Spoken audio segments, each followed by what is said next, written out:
Keith Tanner here from Flyin Miata, and I'm going to tell you about the new version 5 Paco hub stands.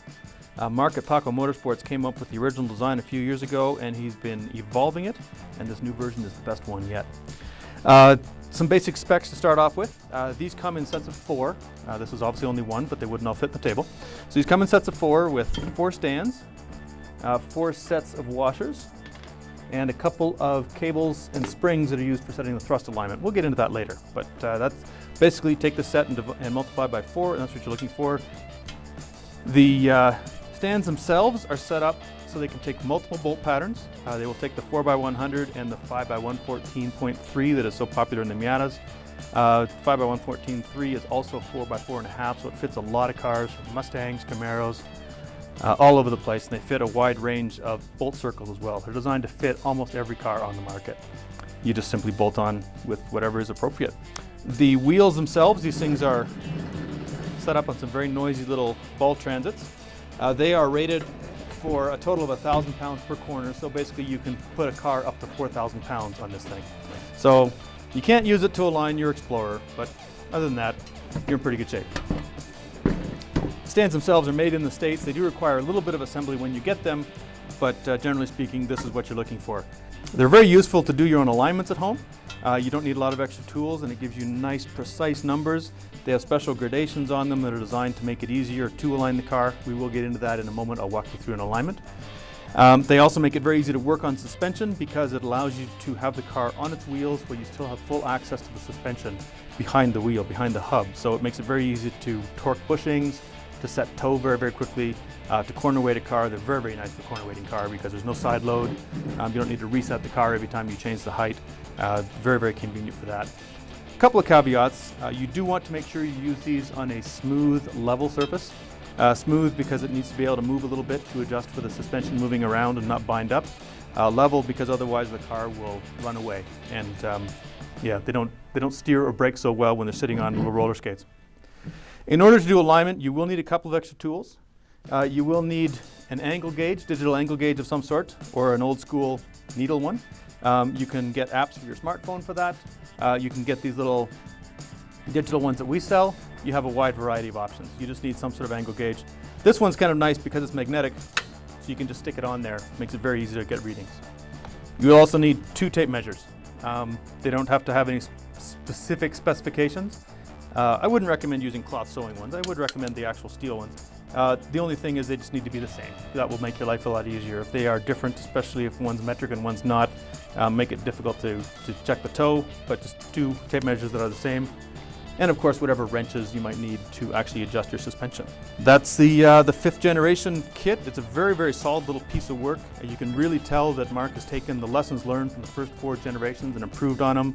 They're simpler, they're easier to use, they're stronger, they fit more cars. It's a great, great update. So let's head into the shop and I'll show you how to do an alignment on these.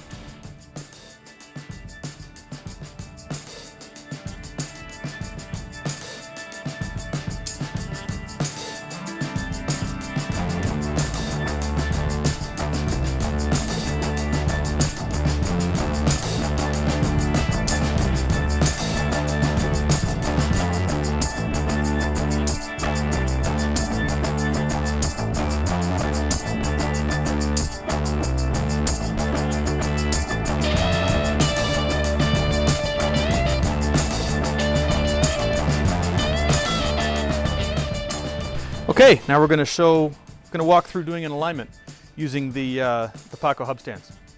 You're going to need a couple extra tools for this. You will need some sort of angle gauge. You can either use this little digital one that we have here. We have these at Flyin Miata, or you can use a smartphone. Most smartphones have apps or built-in apps that allow you to measure angles. Most people want is just a good, accurate, and consistent way to check angles. We also need 2 tape measures. They just have to be the same. Doesn't matter if they're metric or if they're inches, but if you have one of each, your life is going to be a hassle. So we have bolted the hub stands onto the wheels. We've used washers. This is a 12mm stud, so we used both the big and the little washers on there. And we've used some ugly lug nuts because if you use pretty lug nuts, they will get banged up a little bit. So we've got a set of ugly lug nuts we used here. They're not super tight. They're on there a little bit more than finger tight, but enough that the car's not going to go anywhere. We're also sitting on a nice flat level surface because otherwise the car will run away on us. And we are ready to take our measurements. The first measurement is easy enough to figure out, and that is your camber. And that is simply a matter of get your angle gauge and stick it on the hub plate, and it will tell you what your camber is. That, of course, the adjustment itself depends on the car. We're not going to be adjusting it today, but that's how you check it. The second measurement, it's just as easy to do with the camber gauge, is caster. And the way you want to do that is turn the wheels 20 degrees one way, measure the caster, or measure the camber, turn it 20 degrees the other way, measure the camber again, and the difference between the two is your caster. On the Miata, 3/4 of a turn of the steering wheel is roughly 20 degrees. So we will do it that way. Start off with it straight up and down. There's 3/4 of a turn. So we check our camber there. If you have one that can be zeroed, you can also just tell it that that's 0. Then we go the other way. There's straight. That's 3/4 of a degree, 3/4 of a turn the other way. We check this and it will tell us our caster. Looks like about 5.5 degrees on this one. If you don't have the ability to zero a gauge, you can simply add those together and it should end up being the same. Okay, toe is quite easy to change, or quite easy to test. All you need is a couple of tape measures. You run them under the car. We have these little clips right here. Just slide it over the side and that will hold your tape measure in place for you, so you don't need a helper holding in your measures. So you'll do one of these on each side,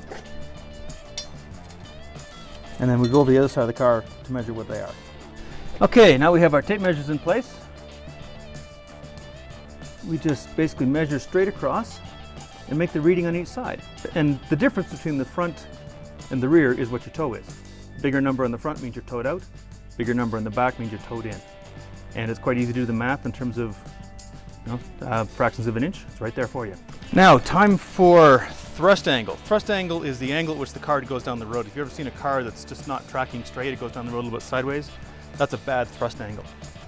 And what that means basically is that the rear wheels are not parallel with the center of the car. The rear wheels are set over like this way. They may have good toe, but they're not pointing down the center line. So we have a really easy way to check that. What we do is we stretch the cable across here. It's got these little stoppers in the cable so you can adjust for different wheelbases. You just hook the right one in so you've got just a little bit of tension, just enough to keep it stiff. And this is what we're interested in here. We're interested in where the cable crosses this gradation on the front of the rear toe plate. We're mostly interested in the rear wheels here because the fronts, of course, they change angle all the time with the steering wheel.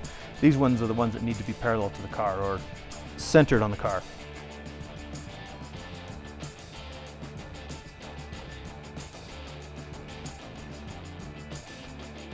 So what you do is you look at the numbers, or the position you are here, and you match that left to right.